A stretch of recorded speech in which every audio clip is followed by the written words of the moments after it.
नमस्कार दोस्तों, मैं गीता आप सबकी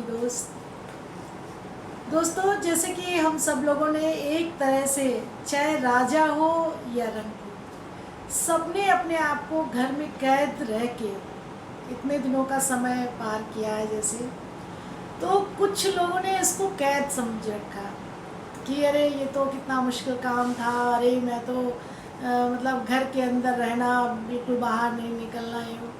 लेकिन अगर आपने कभी बदली हुई अपनी ज़िंदगी को महसूस किया हो, तो आपको लगेगा कि कितना अच्छा समय गुजरा है ये। देखिए, सबसे अच्छी बात ये है कि हम 3 टाइम का नाश्ता खाना अपने बच्चों के साथ कर रहे थे, अपने पेरेंट्स के साथ कर रहे थे। तो जो नौकरी और ऑफिस या जो भी आप करते हो, कुछ ना कुछ तो हर आदमी करता ही है।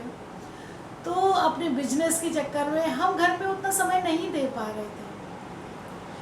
भगवान की ऐसी कुछ इच्छा हुई कि सभी लोगों को, यानी कि दुनिया में सबको ऐसा किया कि एक साथ बैठना पड़ा सबको।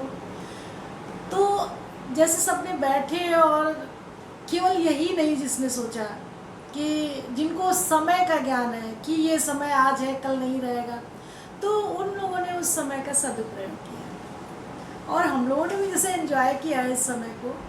मुझे लगता है ज़्यादातर लोगों ने एंजॉय किया होगा इस समय को। लेकिन हुआ ये कि कुछ लोग ऐसे भी रहे इस ऐसे समय में कि जिनको ये टाइम इतना मुश्किल लगा जीना कि उन्हें लगा कि ये तो एक सज़ा है। लेकिन अगर आप सोचें तो पहले वाली ज़िंदगी कितनी, जैसे पहले सब लोग रहते थे कि घर में सब सुबह का नाश्ता, शाम का, दोपहर का, शाम का, और बच्चों के साथ रहना, बच्चे दादी बाबा के पास बैठ के कहानी सुन रहे हैं, शाम होते ही छत पे निकल गए और छत पे थोड़ा सा शाम को अपना देखे जाके, या एक साथ टीवी देख रहे हैं, महाभारत देखी, रामायण देखी। जो पहले ऐसा करते थे जब इतना बिजी लाइफ नहीं थी लोगों की, तो सभी साथ रहते थे। लेकिन इधर कुछ समय से ऐसा हो गया था कि बहुत ज़्यादा लोग बिजी हो गए थे, यहाँ तक कि लोग कहने लगे थे ऐसा कि भाई अगर कोई मुझसे कहे कि कल यहाँ जाना है, करना है, तो मुझे तो मरने तक की फुर्सत नहीं है और मैं जा कहाँ पाऊँगा। तो ये सारे डायलॉग्स आने लग गए थे। तो आप देखिए, भगवान सबके साथ है। तो लोग, भगवान ने कहा कि भाई परेशान मत हो, चलो सब लोग एक साथ ही बैठो, आराम से रहो, एंजॉय करो। तो ये समय एक तरह से देखा जाए तो कितना अच्छा गुजरा हुआ है कि कितनी अच्छी अच्छी यादें इस तरह से हो गई। और सबसे अच्छा तो ये रहा कि बच्चे भी स्कूल नहीं जा रहे थे, बच्चों को भी मज़ा आ रहा था। वो अपनी दादी और नानी या बाबा लोगों से ये बात पूछ रहे हैं कि बाबा, जब इंटरनेट नहीं होता था तो आप लोग कैसे रहते थे, आप लोग क्या करते थे? तो वो कहते भाई मैं तो कहानी सुनाता था, अगल बगल लोगों से बात करता था, ऊपर छत पे चला जाता था, 2-4 घर एक दूसरे से, भाई छतें मिली हुई होती हैं, उनसे बात कर लेते थे, पौधों में पानी देना है, ये सब कर। तो छोटे जो बच्चे थे उन्होंने दादी बाबा के साथ ये सारी चीज़ें सीखी, उनसे कहानियाँ सुनी। तो इतना अच्छा लगा, मुझे लगा कि कभी कभी ऐसा होता है कि सज़ा में भी मज़ा होता है। तो वो बात है। तो मुझे जैसे अच्छा लगा, और लोगों ने, मुझे लगता है और लोगों को भी अच्छा लगा होगा ये टाइम।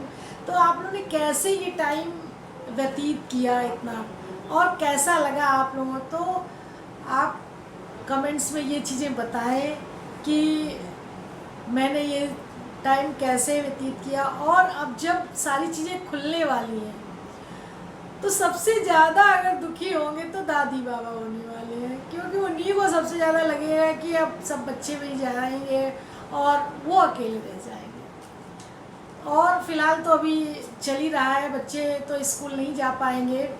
और दूसरी बात एक और हुई कि बहुत सारे लोगों की योग्यता सामने निकल के आई।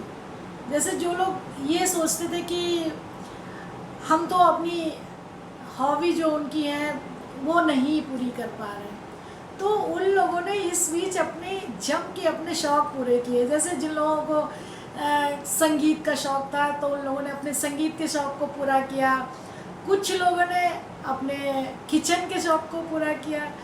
किसी किसी ने अपने डांस वगैरह जो करते थे वो मतलब यानी कि आप कह लिए सब लोगों ने भरपूर आनंद लिया इस पीरियड पे और सबको बहुत मज़ा आया। लेकिन कुछ चीज़ें ऐसी भी हुई साथ में जो कि दुखदाई भी रही।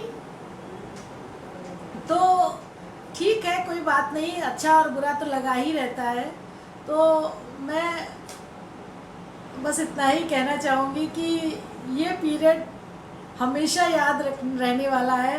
मुझे तो नहीं लगता है, मैं जैसे बात करती हूँ लोगों से, 100 साल के पीरियड में भी ऐसा कभी कुछ नहीं हुआ।